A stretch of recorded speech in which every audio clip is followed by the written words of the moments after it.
Hey y'all. So I really don't even know like where to start with this.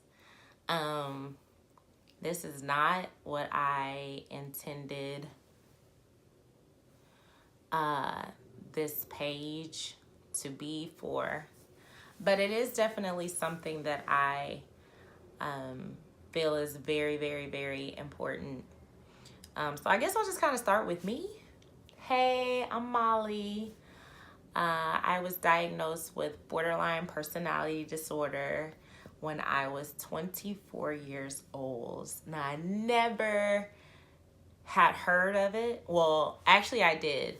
The one time I heard of it, and I didn't really make a connection until a couple years ago when I watched, um, what's that movie with Winona Ryder and Angelina Jolie?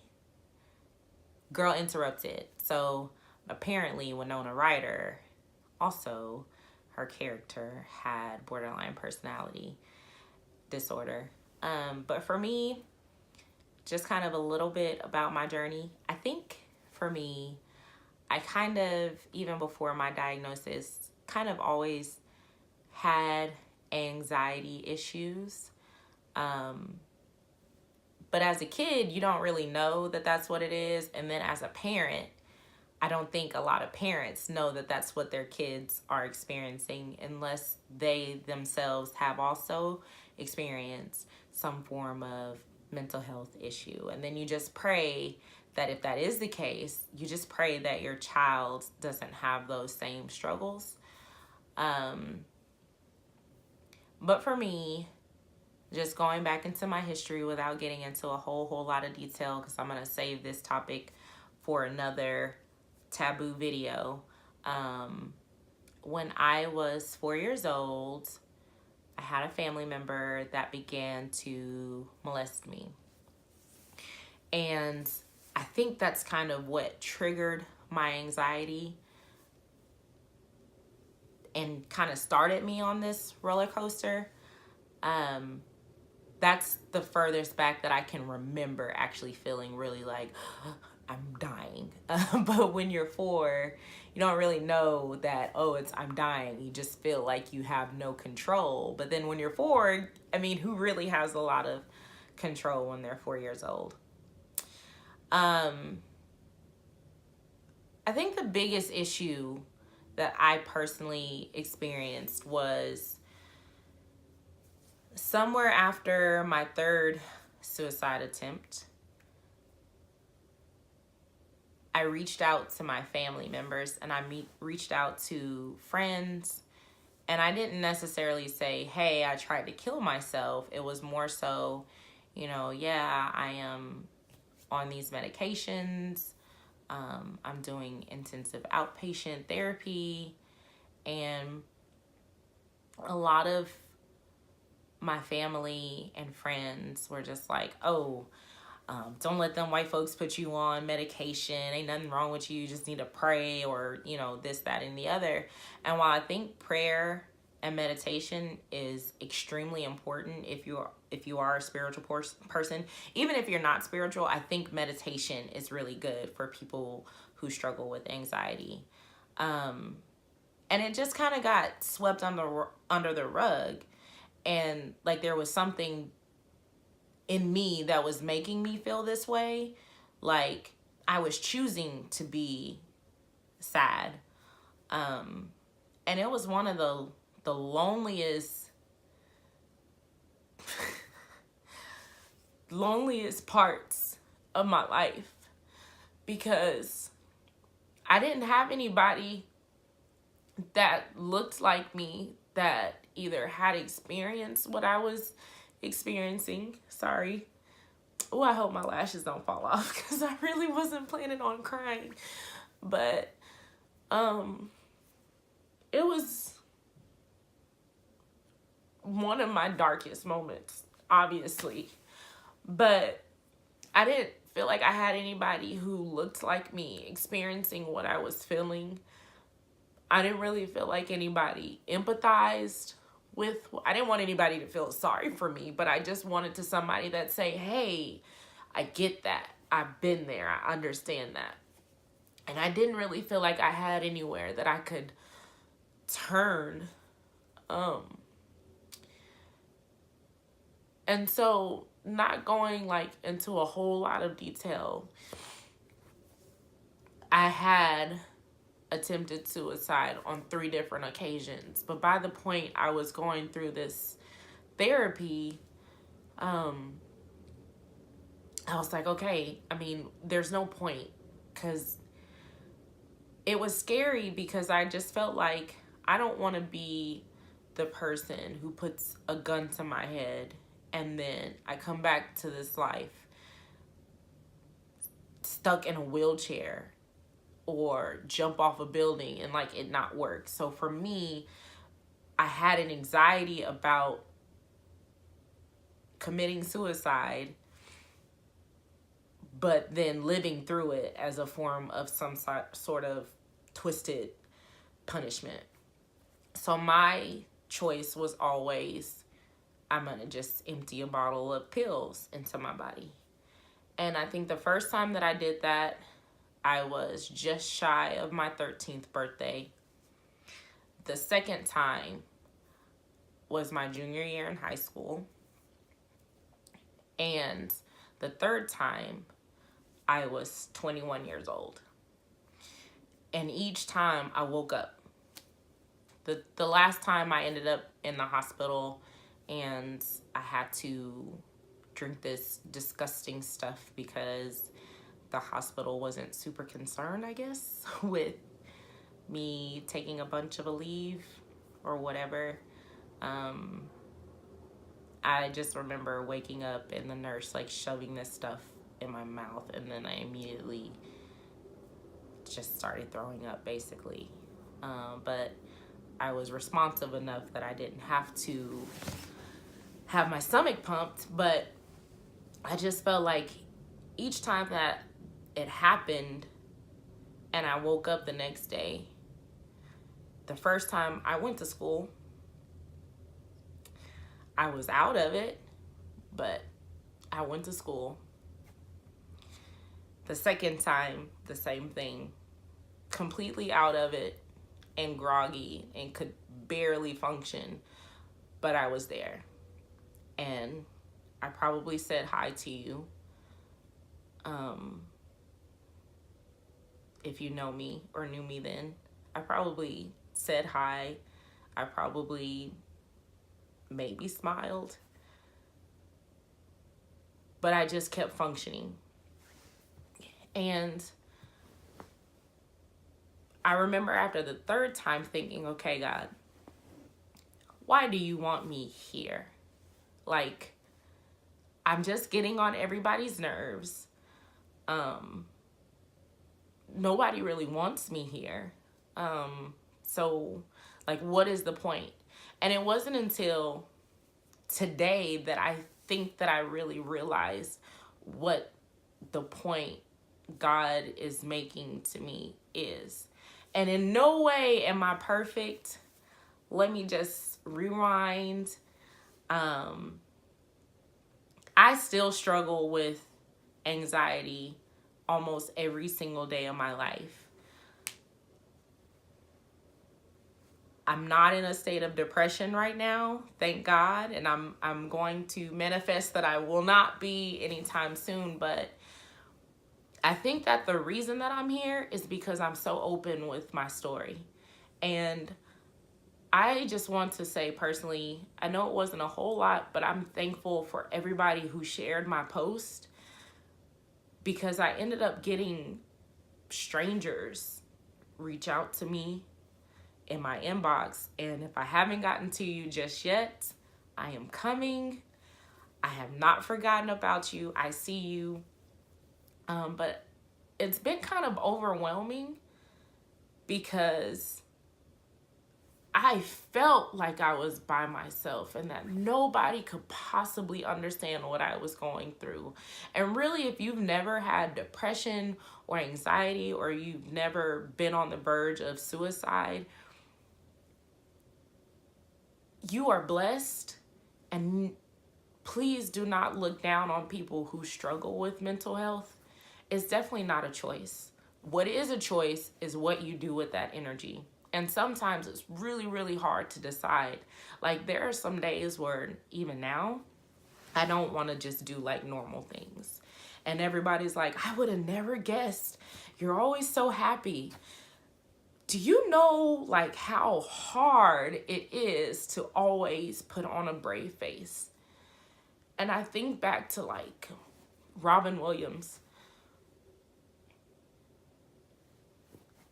Sometimes the saddest person in the room is the one that's trying to make everybody else happy. And it gets to be, I'm sorry guys, it gets to be so tiresome.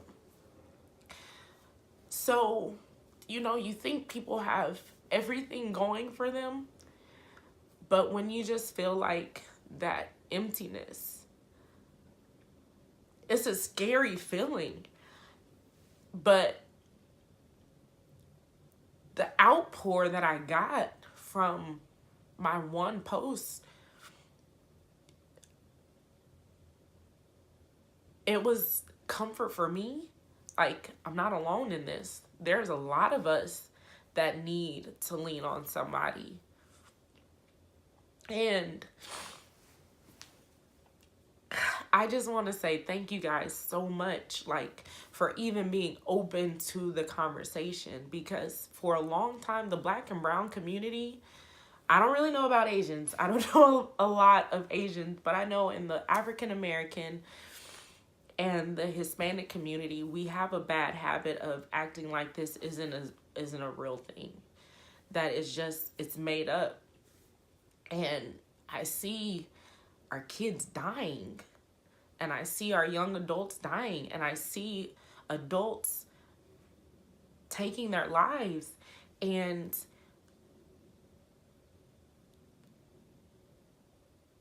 it's crazy because that could have easily have been me at 3 different points. And somebody would have said, oh, I didn't know.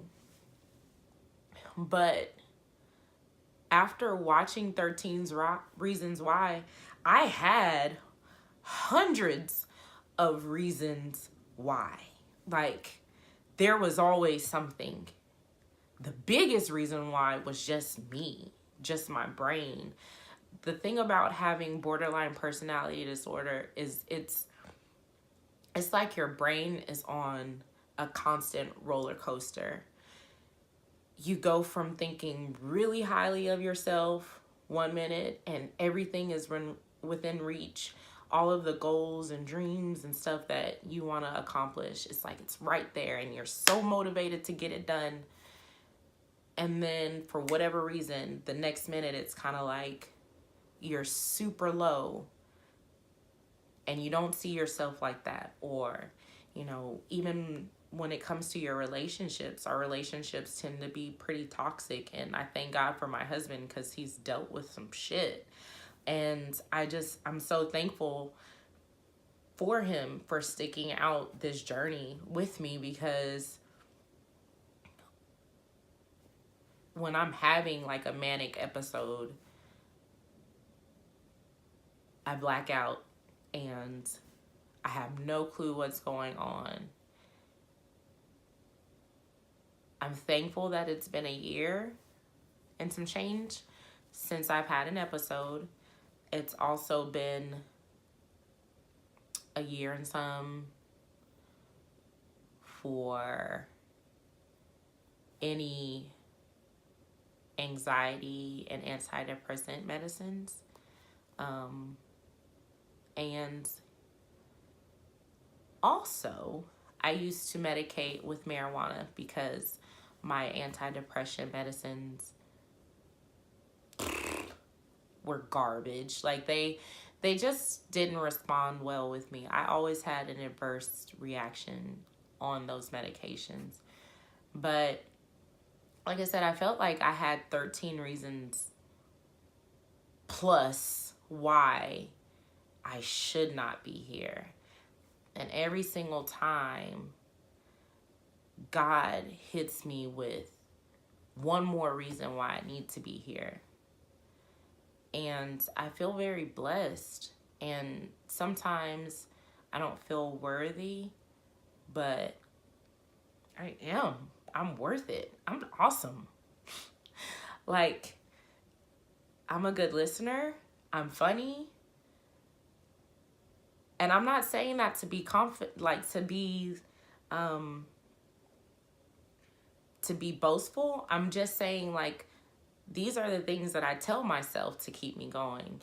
I did learn to do like some positive affirmations because I found myself picking everything about myself apart. You don't look this way, you don't sound this way, you're not built this way, or your teeth are this, or your personality is that, or you're too loud, or you're too this, or, and everything about me I have made the darkest thing about me, like the worst part about me, every single thing about me. But I've also seen the change where I start seeing the beautiful things about those things. And it's just a constant reminder, like, where I could have been. And I don't want you guys to really look at suicide as so much of an act that was about them. Yes, it is a situation where you just feel like you are pointless, or there's so much hurt there that it can't possibly get any better. And you don't realize the aftermath of your presence. But at the same time, what I need for friends and family to do is realize suicide is never usually about someone other than the person. And so we have to be very careful when we throw the word selfish around, because a lot of the times when a person does take their life, if you're close to them, they usually think they're doing you a favor. They think that you are so much better off without them. And if you can just help them to feel whole again, your tribulations don't break you. You're whole. We just have to figure out where those pieces fit and how they make you grow. And I know I'm kind of rambling. I had some stuff written down, but my emotions got the better of me. Just know that I'm here. If I'm not there right then, hold on for me. I'm only one person. But a lot of people are so surprised when I tell them about me. And I'm like, I feel like I wear it so evidently on myself. I don't know. I feel like, and that's another thing that kind of makes me anxious, because I kind of feel like when I'm not happy, like maybe my acting skills are a little rusty, and I feel like everybody can see it. And then I go into this mania of trying to hide it even more, and I'm super happy and I'm super hyper and I'm super all over the place. But really on the inside, I'm like, help. I need help. And people don't get that. I think there are signs. A lot of the time, some people will just say, oh, I didn't know. But I think usually there are some type of signs. I'm not going to say always, but I feel like with me, for the people that were within my village, there's always a way to know with me, because there is a sort of calm before the storm. If I go into myself, one of two things are going to happen. I'm going to explode with joy or anger. I've started to listen to cues to myself when I'm going 90 miles per hour. pretty good sign that I'm having a manic episode. If I'm just kind of shaky. And it's so weird because, like, the first time I had a panic attack, that moved me into getting help. It wasn't the first time I had a panic attack, but it was the first time that I had a panic attack that led me to getting help. I was working at Wells Fargo in Southlake, and I had a supervisor by the name of Carla Patterson. I was having car trouble, and I was getting to work late almost daily. And the one day that I would have been early, I don't know if I left my badge to get into the door in the car, or if I don't know, but I got to the building and I got to my floor and I could not get in. And I just remember immediately feeling like I can't breathe. The walls are caving in. Everything is turning black. Somebody just so happened to be coming out of the door. His name was Travis. Just so happened to come out of that door right then. And they found me, and Carla took me into like a little private room, and she sat me down and she said, Jariel, you are having an anxiety attack. And in my head, I was like, no, Black people don't have those. That was my first thought. I was like, no, Black people don't have those things. What are you talking about? And she said very firmly, she sat her hands on my shoulder like this, and she looked me right in the eyes, and she was like, you are having a panic attack. And I was just like, girl, you tripping. When really I was the one sitting there falling apart. And she talked to me. And I am so thankful for her, because even though I didn't go straight to the doctor right then,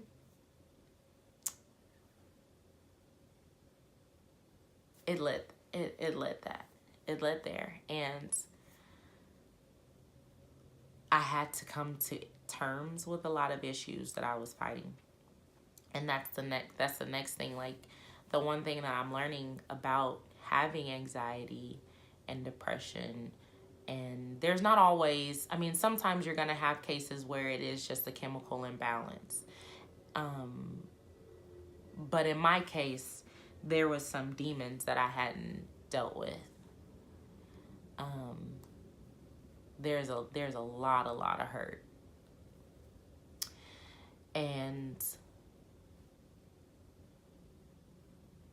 what a relief it was to just start to unload and unpack all of those things, to take them out of my spiritual suitcase and say, God, I don't want this anymore. It was like a weight off of my shoulders. And like I said, there's still some things that I'm struggling with. Borderline personality disorder is a treatable condition. Sometimes you can be completely cured from it. I don't know. I've yet to get there. I'm hoping to be completely anxiety free. But for now, I stick to my meditation. I communicate. I have a person that I feel very, very comfortable talking to, my best friend and my husband. And I don't feel like it burdens them. I think my husband a little bit more, because it's all new to him, and he's so strong always. And I think for him, it can be a lot. But my best friend, oh my gosh, my best friend, like, I love her so much. I think what we have to do in the Black and brown community is stop acting like this stuff doesn't exist. Stop sweeping it under the rug. Why do we do that? Like, why do we pretend stuff isn't real?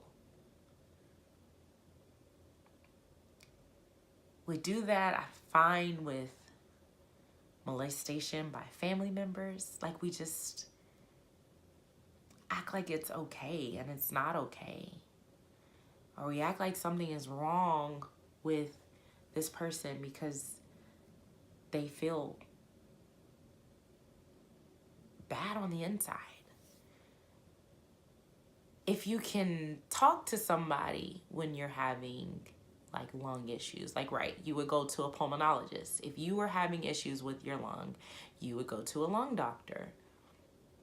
Why don't we go somewhere and see a doctor for when there's something that's wrong in our mind or in our heart? And I mean like a counselor, a psychiatrist, even like a spiritual guidance counselor. Like, you would go to a cardiologist if you were having congestive heart failure. Like, the mind and the body coexist. And when your mind isn't right, it can open up just Pandora's box for all kind of physical ailments. And you wonder why you're tired all the time. You wonder why you're eating so much or not eating enough, or you're suffering with your thyroid. All of that stuff, a lot of that stuff comes because we are not mentally healthy. And when your mind isn't right, it plays havoc on your body. It just blows my mind. And please stop telling your kids you are too young to be depressed, and stop saying because they don't have bills that they're not depressed. That is a lie, and it's a lie that we need to stop. Your children have emotions. They are human.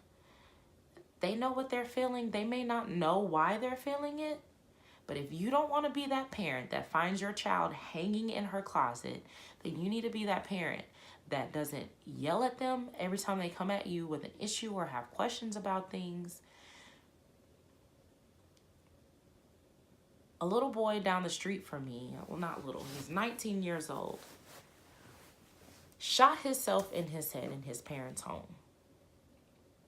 And I always wonder, what was that baby going through that his parents didn't see?